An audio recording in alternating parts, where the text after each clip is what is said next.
Here it is. Ready? Well, Okay. What? we got to level set first. Talking to your mic. Talking. This is about my podcast voice. And this is mine. All right. Okay. Are you ready? No one really explained to me ever that in marriage, like, you're going to be married to somebody and you're going to, like, birth 3 kids, you know, or however many. And your body's going to be, like, just so screwed. And then your husband gets hot. He turns 40. He gets really hot. And you just look like a trash can. And the caption says, "At least I'm really funny." What do you think of that? You're like hesitating. Well, the other day I said, This feels like one of those, does this dress make me look fat conversations? well, I hope this is okay to say with like our parents who might listen. I said the other day that I can't wait to bang a 47-year-old Jace. Because I think the same thing that she does. Because I've had 2 kids so far, and I'm like, man, I'd like to be a size 4 again. But then I posted our wedding photos the other day, and our friend was like, Jace's hair just kind of like transplanted from the top of his head to the bottom of his face, and he looks so different. True. And it's hot. And I'm like, well, man. And he's like, maybe when he's 47, he'll have like the little wrinkles around your eyes. And Oh, I thought you were like- saying the hair would keep going down and I'd have, like, who is it? I think it starts coming out your ears. Oh, that's and your already happening. nose. And then you get those like long pokey eyebrows. I pulled my dad's long pokey eyebrow out the other day. You just can't walk around with those things. Someone's going to get hurt. But the other thing, like, it's not the wrinkles and like the ear hair per se. It's what they symbolize. Well, they make my AirPods fall out. Yeah, but they signal that like you might have a hefty IRA, like Roth IRA. Like they mean something else. I think it sounds something like the crazy hot scale, right? You've got hot and age. Those are the 2 axes on this graph. I don't hear you saying the same thing about Biden, and you know he's got a hefty IRA. You get past a certain age, and then this doesn't really count. Yeah, it's like a anymore. supply-demand curve. He's way too old. Who was the that? hotness just drops off. Who was that girl that dated the 93-year-old man or something? This was in like the late 90s or early 2000s. Anna Nicole Smith. It was. That's what it was. That's actually led to a very famous admin law case over his estate after she died and he died, and the estates were fighting over who got the assets. Yeah, like I don't know what that age would be. It's probably like after 60. Ooh, so I've got a 13-year window? That's what you're saying? Yeah, a good 13-year window when I'll probably be going through menopause.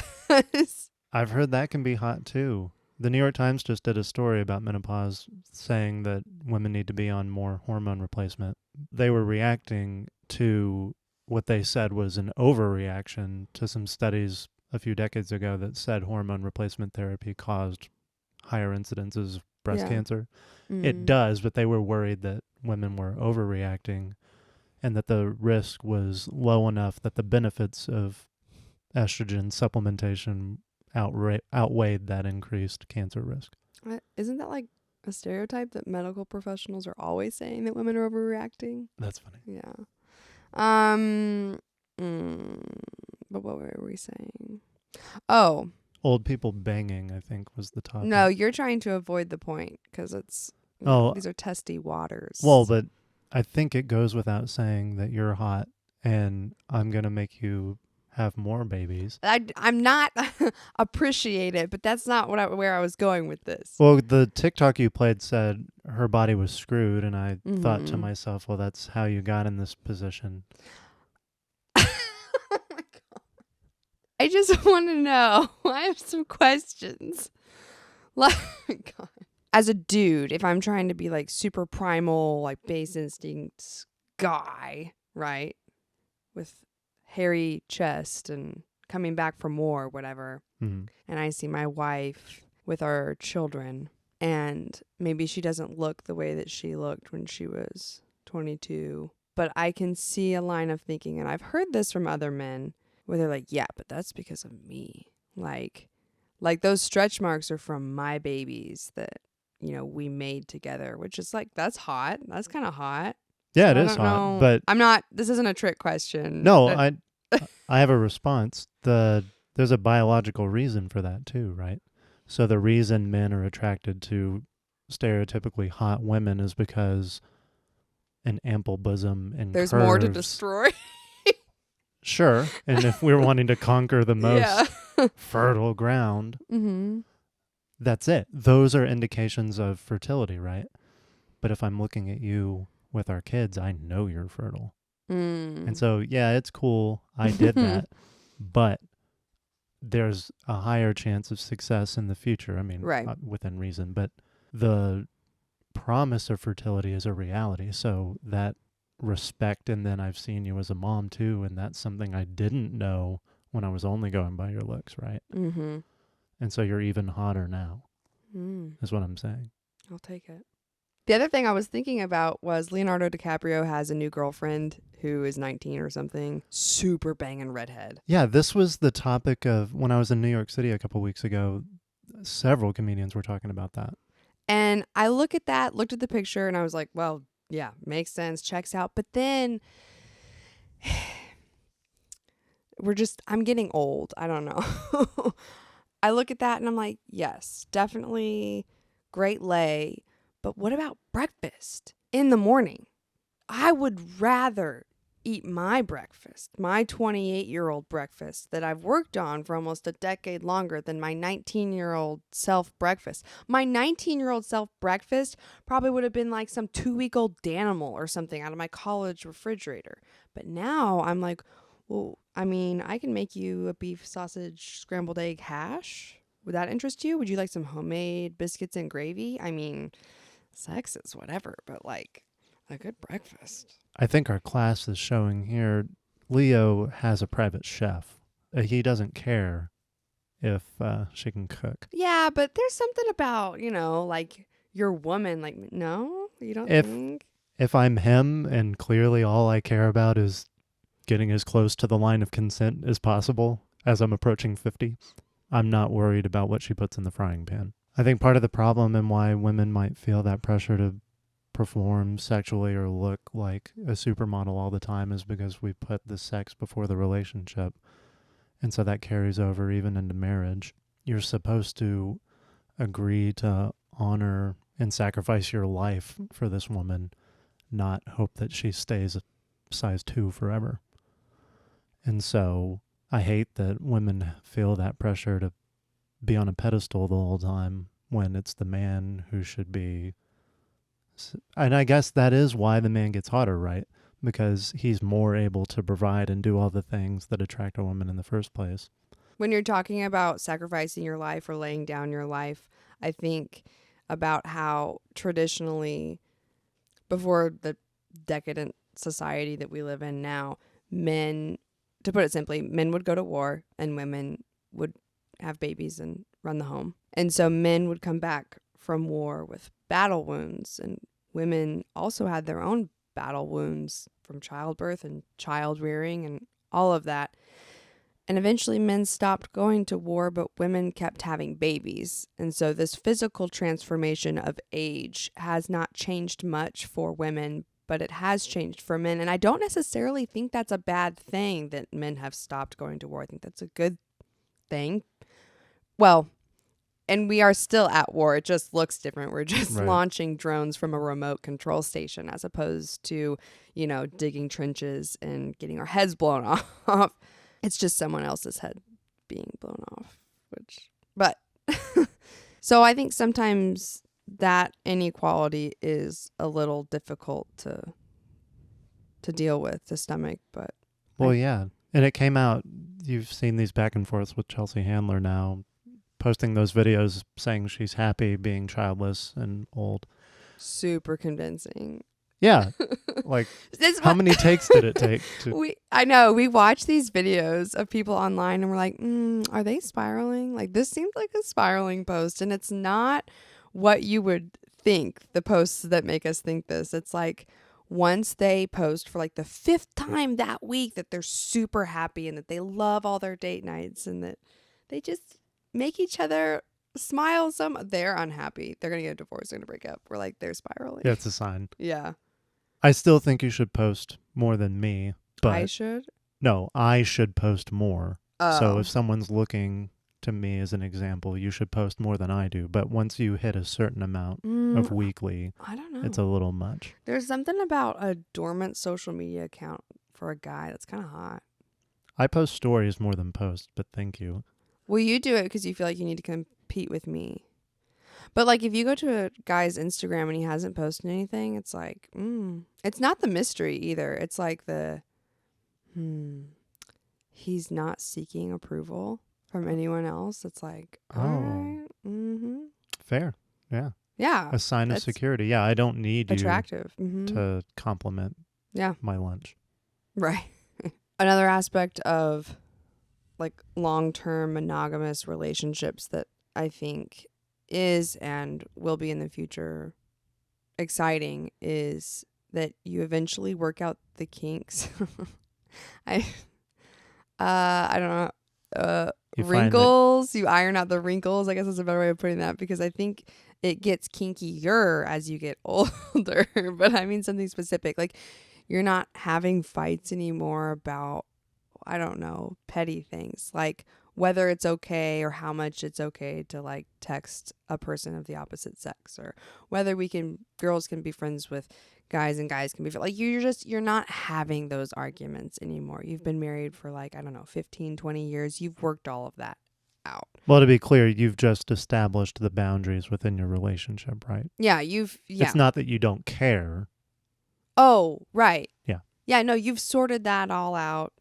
Like you both agree 5 or 6 times what we're comfortable with. Right. Yeah. You are a well-oiled machine at this point. Your marriage is, has no problem running on the tracks. You have scheduled maintenance appointments. Like and then having that going, just, operating like an engine in the background, you're free to explore so many other parts of the world and your life that there's comfort in that. I know that from a woman's perspective, that's probably stereotypical or expected, but no, you have that solid foundation. The safety of it, yeah. Yeah, and it's not just the ring, like the commitment that, we're married. There's established, not procedures, but just a way of being together that you've built up together, and it's not a rut. Like some people would say, oh yeah, it's the same old ball and chain. But no, it's you wake up and you have at least some reliable expectation of what that day is going to hold, at least in that area of your life. And that's one thing, one fire you don't have to put out. You're going to have conflict, but it's not going to be over existential things like that with your spouse. And that's such a fundamental part of life. It feels really good to have that locked down. You and I were talking about muscle memory the other day.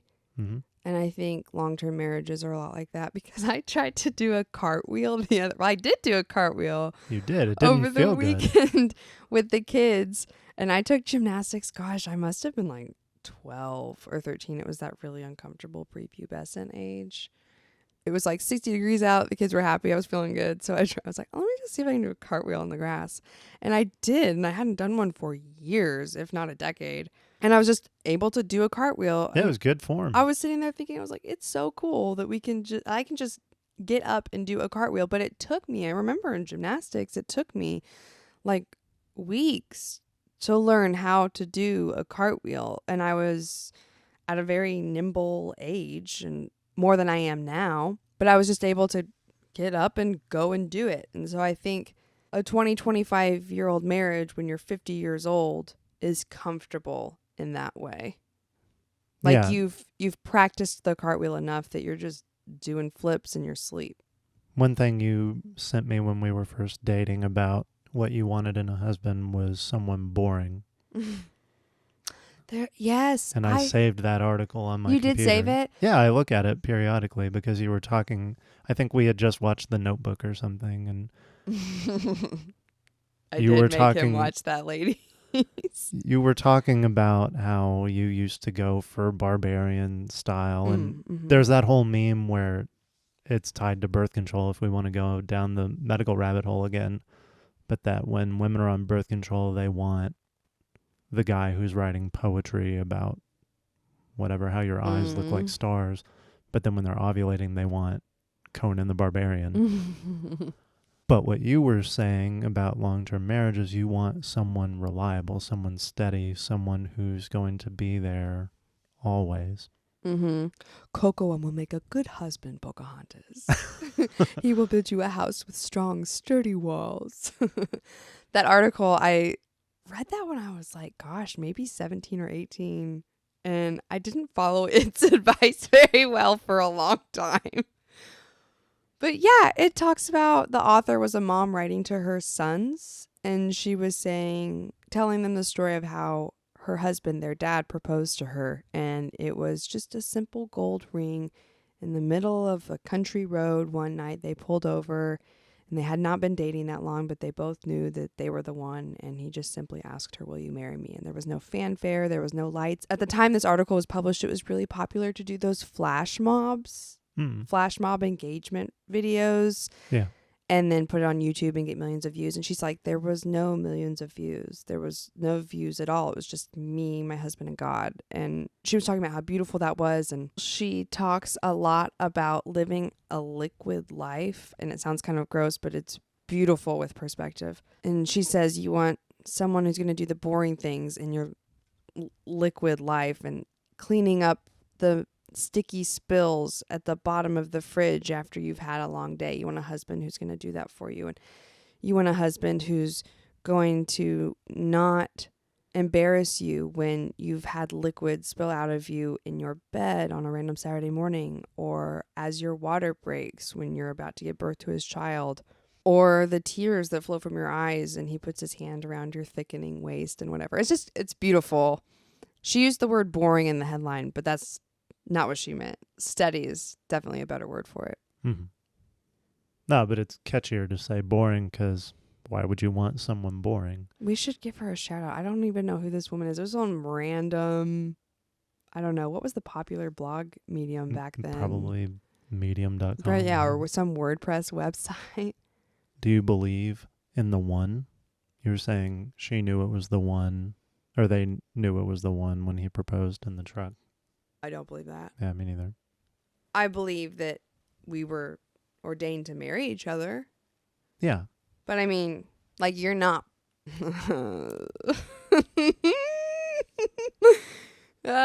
Who's uncomfortable? You're not perfect for me because you're not perfect. In the same way that I'm not perfect for you because I'm not perfect. Mm-hmm. And so, like, marriage is just the act of figuring out with another sinner.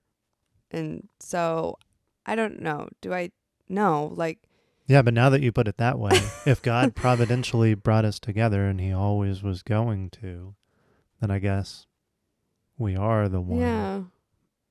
Unless one of us is going to die. Right. Right.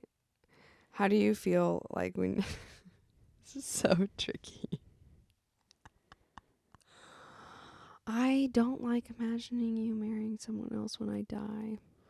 That was a question that they asked Jesus when when the religious leaders were trying to trap him. They're like, "Oh, you believe in the resurrection of the body? Well, under old Jewish law, whenever a husband died, the wife would marry the brother or whoever, as was the custom, and then he dies, and so on and so on." And so I think she's had something like 6 husbands at this point. And then they asked Jesus who she would be married to in heaven after the resurrection of the body. And he just throws out the whole question and says, "Y'all are stupid," basically. And that there's, in heaven, you're not married or given in marriage. Well, that's sad. Yeah. Welcome to our Matrix review. Today we will be reviewing the Matrix movie. I had never seen it before. And so I figured, why not take another red pill? If you have thoughts and comments, we love hearing them. We've been enjoying reading the emails we've gotten at freestatepod@gmail.com. And if you want to be on the show, you can leave us a voicemail at anchor.fm/freestate. Enjoy. First note that the first note I have written was guns go pew pew. I mean, that happens in the movie. But in modern films, they sound very realistic. But like, when was it made? 2000. 1999. Something about movie production. Then something changed between then and now because they actually go pew, which I thought was cute. Well, the CGI's certainly gotten better.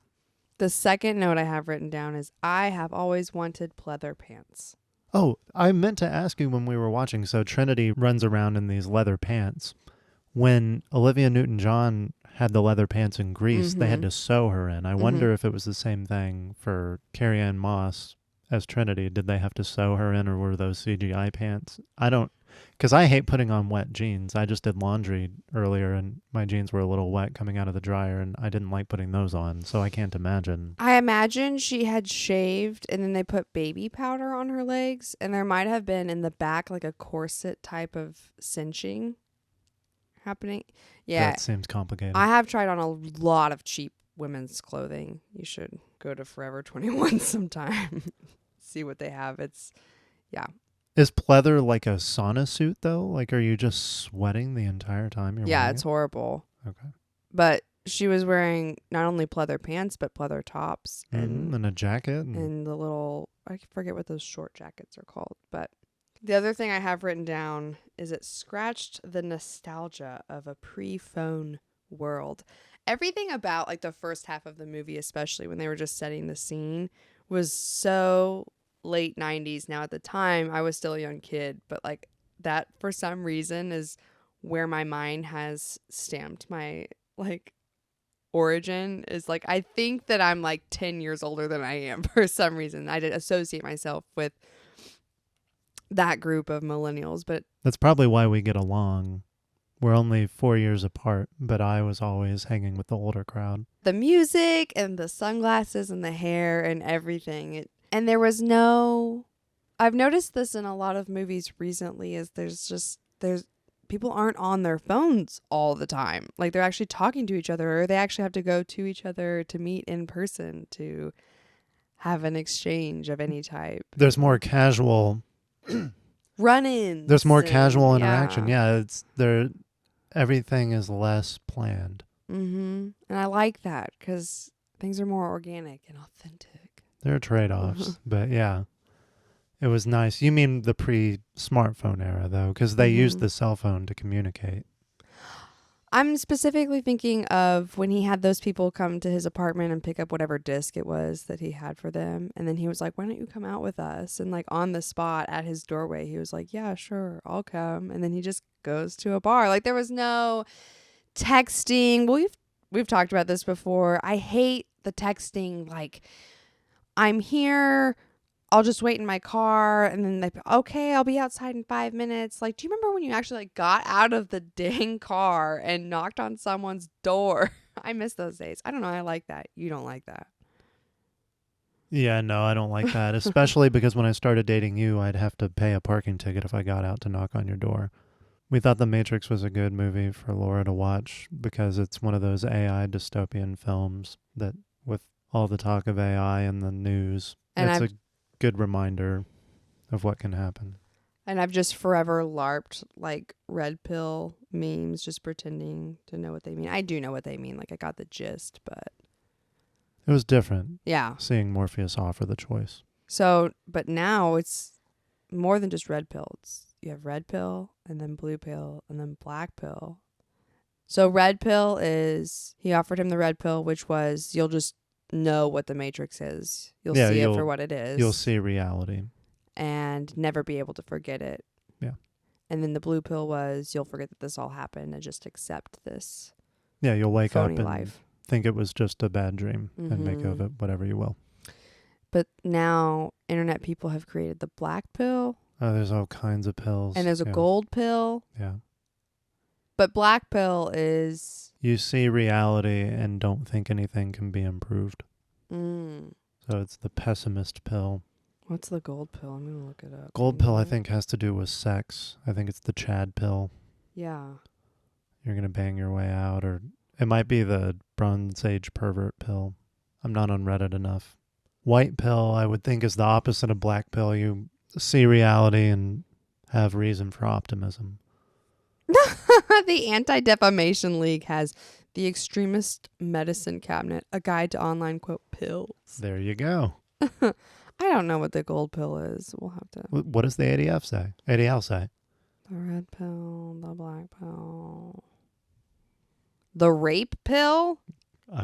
The rape pill is a term used within a subset of incel communities whose members identify as rape cells. Is that Ruhypnol? What is? Those are just feds. Stop. The siege pill. This is Okay, the that's most stupid. extreme pill and represents the divergence between the quote mainstream far right, the faction that tries to bring about change within the established political system, and the radical revolutionary vanguard. Okay, that's stupid. What's gold pill? Oh, there's a white pill. Refers I to just said that. Oh, I didn't hear. Sorry. I thought white pill was the opposite of black, that you It were is. seeing reality and being optimistic that you can make things better. Yes, it is. Maybe that's me. God. There's a dog pill and there's a reverse dog pill. I don't know. I'm not seeing the gold pill on here. Maybe I just made that up. No, I've heard the term. I just don't know what it means. Is it in alphabetical order? If dog is D, go down to G. Wait, let me just type in chat GPT and ask it what it is. You can't. It's more complicated than that unless you already have a profile. Okay, well, someone can just write in and tell us what the gold pill is. I liked The Matrix. I thought it was good. I said to you when it finished, I said, I can see why at the time this was like the cool movie to have come out at the time. It was still cool. I liked it. Yeah, the special effects were revolutionary and they hold up pretty well. There was one explosion that looked kind of fake, but most of the fight scenes, you wouldn't film them that way today, but they didn't look stupid. I even kind of like the cheesy, I don't know. The campiness. I Well, enjoyed it wouldn't have had that campy feel back then. It Right. felt realistic or whatever. Mm-hmm. I liked this quote. The Matrix is everywhere. You can feel it. You are a slave. A prison. It's a prison for your mind. Those are paraphrases, and I wrote that the Matrix is a computer-aided dream world to pacify human minds. The pods to me that they were all in reminded me of was it Ectolife ad? Yeah, the external womb. Mm-hmm. That we saw recently. I was like, oh, well, this was a prophecy. Is that the right word? Prophecy? Yeah, prophetic. Mm-hmm. Yeah. I thought there was a lot of room to explore the part where they were talking about, how it happened, how the Matrix happened, and AI took over, but they don't know who struck first, us or them. Yeah, but we know it was us who destroyed the climate because they were solar powered and we wanted to block out the sun. Yeah, but it was us who created the AI. So Mm-hmm. Does AI inherently desire power? I don't think so. Nerds are going to get mad at me, but there's some I know. sci-fi. Sorry, we're stupid. No, we have other interests. There was some sci-fi story where AI got out of control and the programming was to solve for how to make as many fax machines as possible. Mm. And so the AI got loose or whatever and took over the world, but it was all for the sake of making fax machines. So the entire world was destroyed because it took over all of production to make fax machines. It's like that episode of SpongeBob. So here's my stupid analogy. That episode of SpongeBob where he's like, all I can think about is fine dining and breathing. Yes. And then there's like mini SpongeBobs in his brain and they're going through all the file cabinets that are, his memory, and they're throwing everything in the fire that doesn't have to do with fine dining and breathing. Another thing I have written down was, this is shorthand, barfs after realizing the truth. So Neo gets sick and I said, it sucks being based. I identified with that scene quite a bit. So would you recommend people who haven't watched The Matrix to go out now, download HBO and watch it, or? Yeah, actually, I thought it was really timely. We were kind of searching around for a topic to cover on the podcast, and that was always something. We have a list of movies that I've not seen that Jace thinks are like foundational pop culture curricula that I need to have seen. Yeah. And this is on the list. So we decided to cross this one off. It's good. Yeah, no, I think it's timely for the AI. That's what I was thinking, and I'm not a film snob or anything. I've never seen Casablanca or Citizen Kane, so don't at me. But The Matrix is useful for talking about things that are going on in society. The movie made one assumption that I don't agree with, and maybe it's because we've tested the Matrix theory for another 23 years since they made the movie. They assume that if people in the Matrix knew about the Matrix, that they would oppose it. Well, that was the conflict with the villain, right? Cypher knew about the Matrix and wanted to go back. But that was the problem I had with the source material. So the directors and the writers, same people in this case, obviously based this story on the cave allegory from Book 7 of Plato's Republic. Socrates is talking to Glaucon about the education system he wants in their utopia. And so he's trying to get him to picture what the world is like. And Socrates paints this picture of most people being stuck in a cave as prisoners, and they're chained up to where they can only look forward. They can't look at each other and they can't turn around. And there's sunlight coming into the cave a little bit, but most of the light comes from a fire that's above their heads and behind this walkway. And there are people on the walkway holding up little stick figures and stones, and the stones and the images cast shadows on the wall in front of the prisoners. And the prisoners argue with each other about what the shadows mean. And they have contests to see who can predict the order that the shadows are going to go across the wall. And so Socrates is talking about, what if you got a guy and unshackled him and brought him out into the light where he could see, oh my gosh, we're arguing over shadows of fake things, not even what reality is. And then you took him out of the cave and into the sunlight. What would that do to him? And would the person who went outside and saw the world after his eyes adjusted from being blinded by the sun and using them for the first time, would he want to go back in and sit back in the cave again and argue over the shadows, or would he want to stay outside? In the same way that the bad guy Cypher said, I've seen reality and I want to go back into the Matrix, I don't care. Socrates was saying most people will want to stay outside in reality, and you have to force them to go back into the Matrix for the sake of everyone else. That sounds a lot like the argument that people say when, I'll use conservatives, but that's not a broad enough brush. Conservatives become aware of how messed up public school systems are, but you should keep your kid enrolled for the sake of being the change that you want to see in the world. Oh, I hate that. It's like, well, the problem with that argument is that my child is not a sacrificial lamb, and I'm not willing to do that with them as the tip of the spear. Like, that's not their responsibility. I'm not putting that burden on their backs. Yeah, I'll take a burden on myself, but I'm not going to put it on them. I want to make sure I'm articulating this clearly. I just want to make sure I'm not getting the super nerds mad at me. That the idea was that Socrates wanted people with this philosophical insight to be in charge in society, and we can debate about that. But those were the people who had seen the reality, who had exited the Matrix. But Cypher, the bad guy in the movie, wanted to go back in, not because he'd be in charge, but just because he wanted to drink and eat. So you're saying, this sounds like, wasn't it George Washington who said the people who don't want to be president are the ones who should be president? So you're saying that the red-pilled people, you're saying Neo should be president. I'm saying Socrates might have said that, but I don't agree. But the Republic does put it well. So in one translation, it says, men who aren't lovers of ruling must go to it being ruling. Oh. Otherwise, rival lovers will fight. And you're going to be ruled by horrible, dumb people who have no philosophic insight. I would like the wool to be placed back over my eyes. Thank you very much. So that's what easier this way. That's what Cypher said, but I think so that's where it's different from the analogy. Socrates wants these enlightened people to go back into the cave and make the cave better. Cypher just wanted to go back into the cave and forget everything he saw. But this goes into the broader critique of the Matrix, and I don't know if you want to go through your notes first, so stop me if this is too much. Okay. The movie was written and directed by the Wachowski brothers. I don't know who that is. They're not brothers anymore. How does that... What? They're trans women now. And everything that they've made since The Matrix explores that. Why? So that's the question. So when the movie first came out, people were saying, oh, this is great. This is like Plato. It's also Neo's like a Christ figure. Look at this. He's freeing the world from whatever domination. You could say corporate domination, whoever ideological domination. And Jesus was white. So. well, and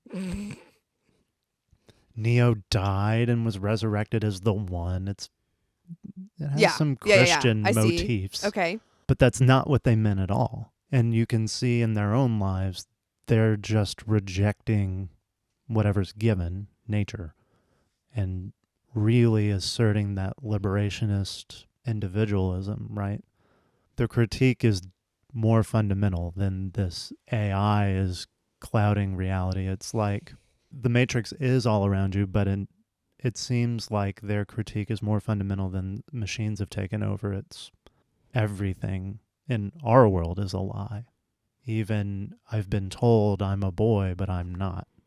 They're just like angsty down with the man types that are just untethered from any capital T truths. That's what it looks like to me.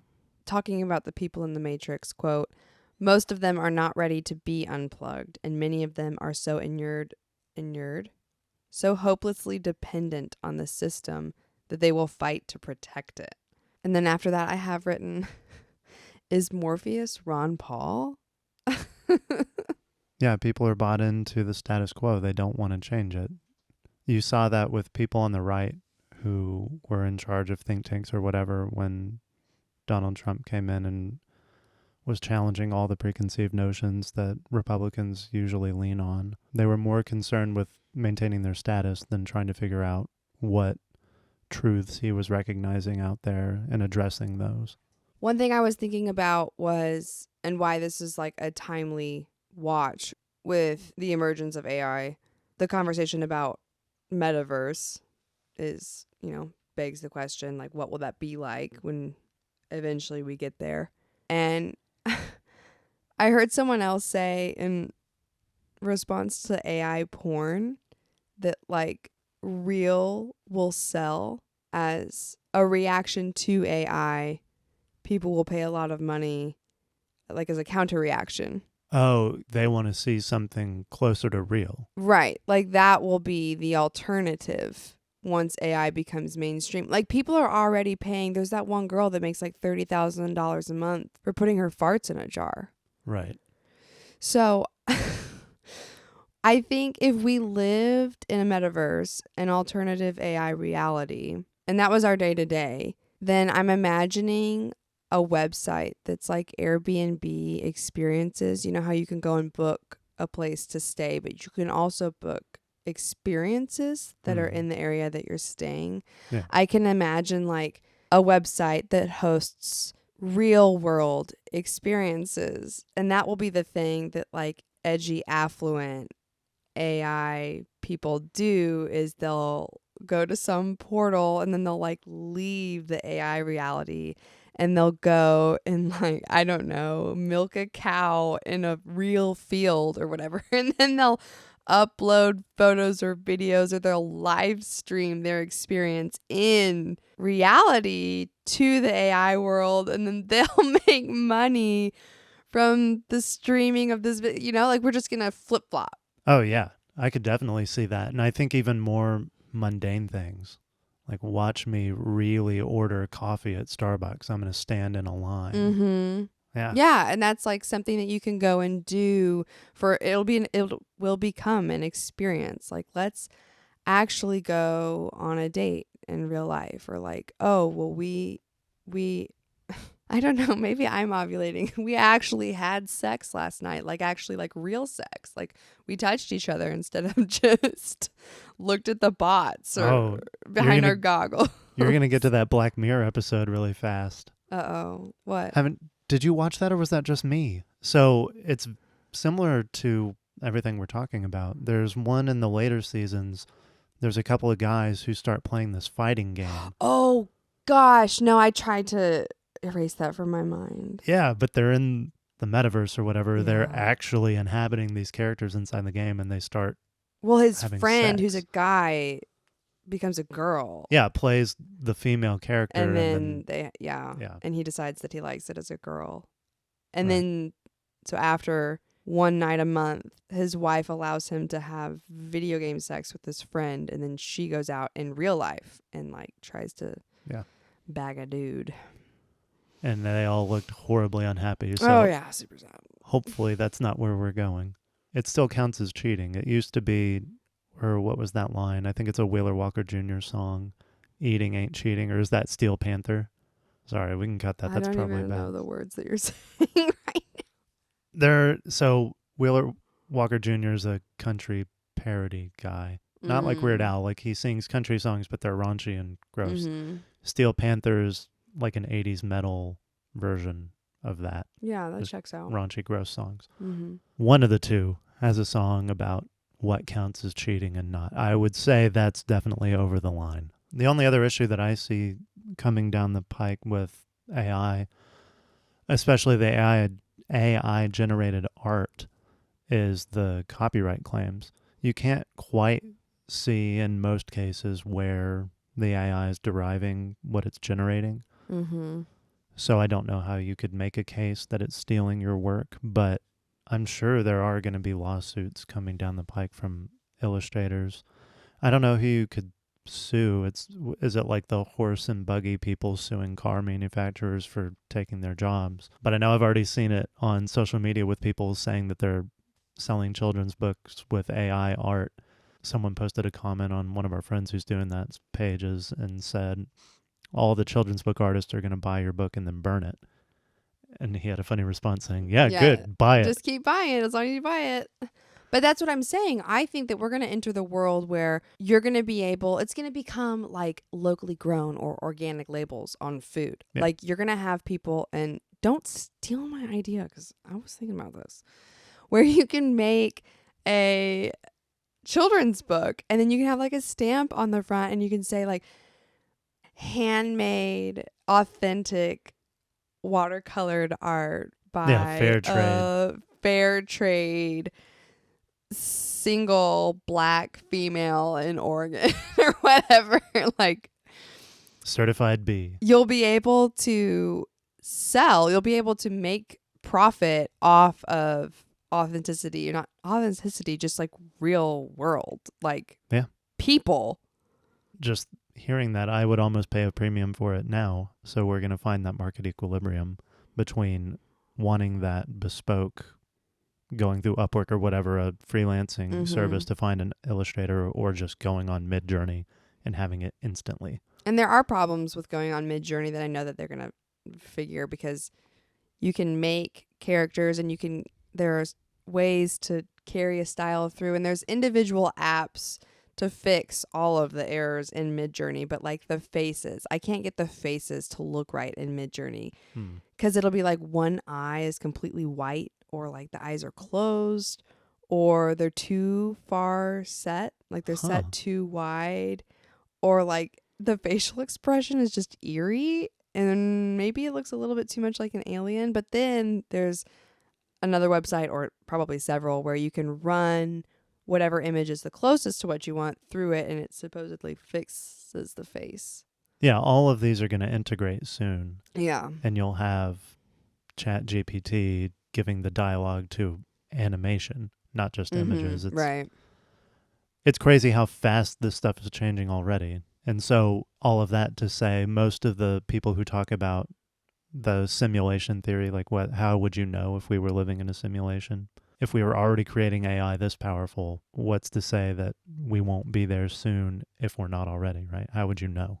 Oh, is that like the spinning top in Inception? Mm-hmm. And that's what he uses to know whether to measure which dimension is real. Yeah, I saw a joke about that, just to tie it back. They said, look at how old the actress is playing Leo's wife in this movie. You know it's not reality. Yeah.